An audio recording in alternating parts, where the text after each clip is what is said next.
Listen, just one more thing. Hello there. Welcome to my review of episode 7 of season 3 of Columbo, Swan Song.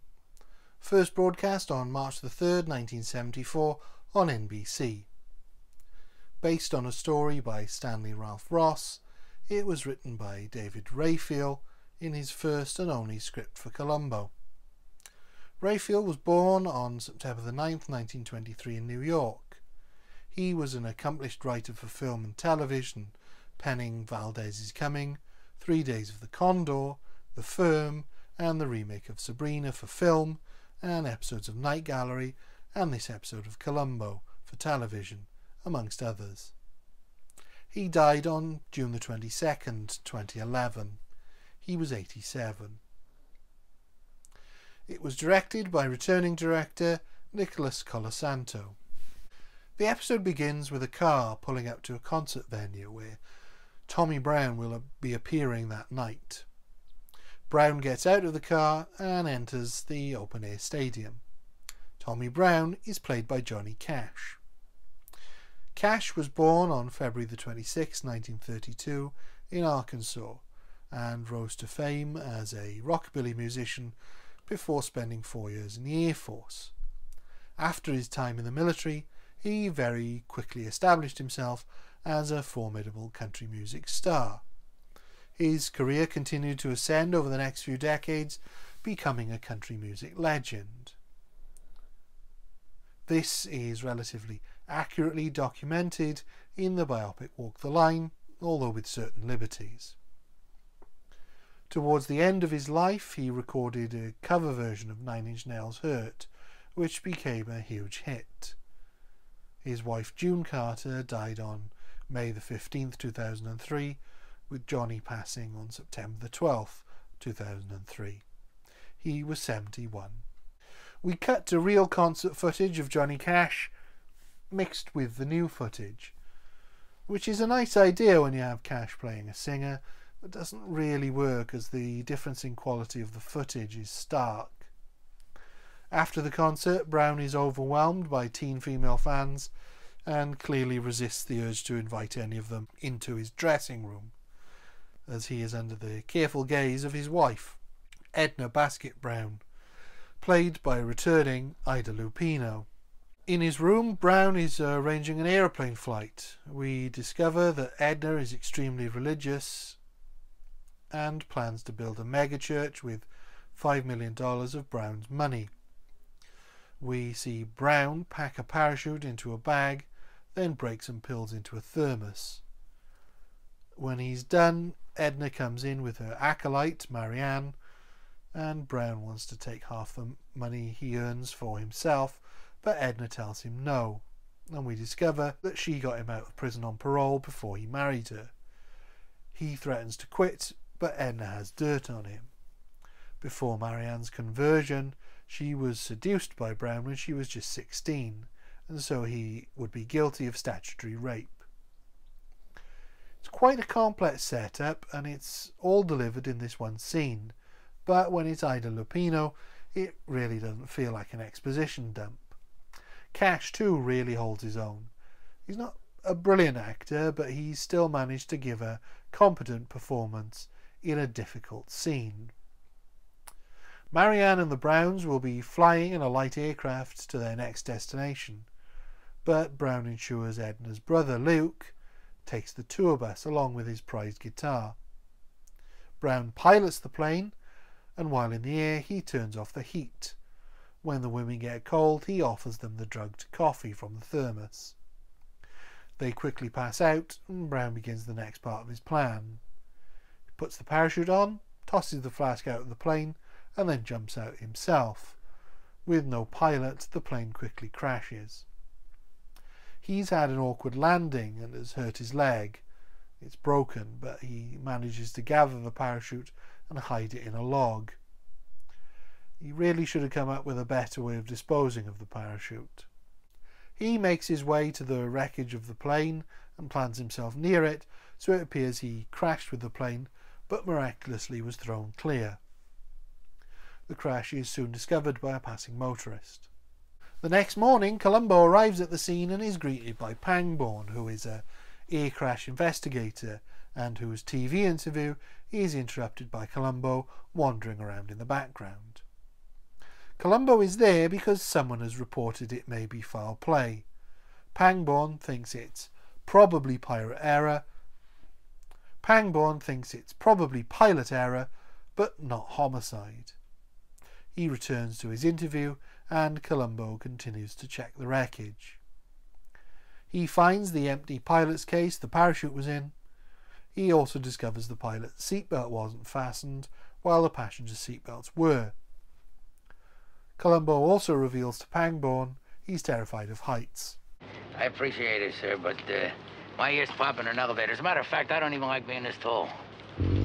Columbo then goes to a funeral home and is greeted by the Undertaker, played by returning Columbo cameo king Vito Scotti, in another completely out of place but nonetheless entertaining scene. Eventually, Edna's brother Luke shows up, having been making the funeral arrangements, and he speaks with Columbo about the empty pilot's case. Luke says his sister had something on Brown and that's why he killed her. Columbo isn't sure there's enough to suggest murder, but Luke insists Columbo speak to Brown immediately. Brown is at a house he has hired, which is huge, and he seemingly already is enjoying his financial freedom. Brown's also having a party that he is performing at, and as he performs, Columbo helps himself to some chili with Luke's permission. Say, that's delicious. I never tasted chili like that before. That's a special recipe made out of squirrel meat. That's good, ain't it? Yeah, that explains it. Luke accuses Brown in front of everyone, then slugs him. Brown fires him and gets him thrown off the property.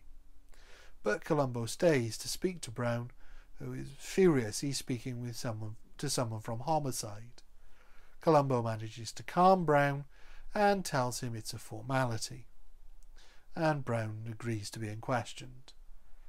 Columbo asks him about all of his concerns, and Brown seems to answer them satisfactorily. Brown then reveals how much he loves his guitar and takes it everywhere with him, and seems to head a suspicion off with Columbo by saying he was worried that the altitude would damage the guitar. Columbo then does something he often does and manages to worry the suspect by telling them not to worry, and it always seems to do the trick. Columbo then speaks to the flight service engineer who saw off the plane. He says he didn't notice anything unusual, but mentions there was a thermos. Back at Brown's, he's putting the moves on one of his backing singers. Columbo arrives and he has more questions. He asks about the thermos and asks for Brown to come up with a reason for it to be missing, who suggests it must have also been thrown clear. At this stage in the episode, it's clear Columbo knows Brown did it, but has very little to go on. The lack of the thermos, the seatbelt not being done up, and the empty pilot's case, and the fact that Brown survived, seems to be his only clues, which, considering Columbo is not a plane crash expert, is really quite thin. Brown is adamant that there is nothing suspicious, as he was on that plane and wouldn't risk his own neck by crashing it with him in it, which might be the biggest clue he could give Columbo. Columbo then goes to see Brown's old Air Force commander, Mayhoff, played by John Randolph. Columbo's there to check on Brown's flying history. Mayhoff explains Brown was a terrible pilot, and Columbo also finds out he was an excellent parachute rigger. Based on that, he orders an autopsy of the women. Columbo then goes to see Brown again, and Brown wants to know why Columbo has ordered an autopsy, and Columbo reveals there were barbiturates in their systems. Brown claims they took them for air sickness. Columbo then goes to the seamstress that made all of Edna's religious robes and discovers there's a significant amount of fabric missing, enough to make a small parachute. His next stop is the skydiving school, where he tests whether a small parachute would fit in the pilot's case, which it would. Pangborn tells him that if his suspicions are correct, there's no way anybody could find the parachute to prove the case. Columbo says the person who hid it will be able to find it. He then goes to see Brown again, and while there, goes to make a phone call as Brown noodles on his guitar. Before he makes the call, he looks crestfallen that he's going to have to arrest this genius. It's beautifully subtle from Falk and possibly my favourite performance moment of the series so far. On the phone, he says, loud enough for Brown to hear, that a Boy Scout troop and forest rangers are going to be searching the crash site for the thermos. He then explains to Brown that he suspects someone drugged the coffee, and if they can find the thermos and it has a stranger's prints on it, then it'll prove someone is out to kill Brown. The trap is set, but instead of acting on it, Columbo follows Brown as he goes to the airport and is spotted there by Brown. This time it's Columbo has to lie, pretending he's following Brown just in case someone is after him. Columbo watches Brown get on the plane and is very confused until something occurs to him. We then cut to a car at night with Brown in it. Somehow he's made it back and he's going for the parachute. He finds it and Columbo finds him. Columbo knew he'd come for the parachute because he didn't turn in his keys to his rented car at the airport, despite claiming that he would be away for a while. They share a moment in the car, similar to the one in Any Old Port in a Storm, and the episode ends. This is probably the best paced of the 90-minute episodes so far. There are some scenes that go on a little too long, but with the exception of Vito Scotti's scene, they are all part of unravelling the mystery. The performances are all very good, including Cash, despite not being very comfortable as an actor. The initial scheme is pretty good, but I would have had more hints as to why Columbo suspected him, as that's the weakest element. None of the small clues that Columbo latches onto seem like they are unexplainable enough to make Columbo suspicious.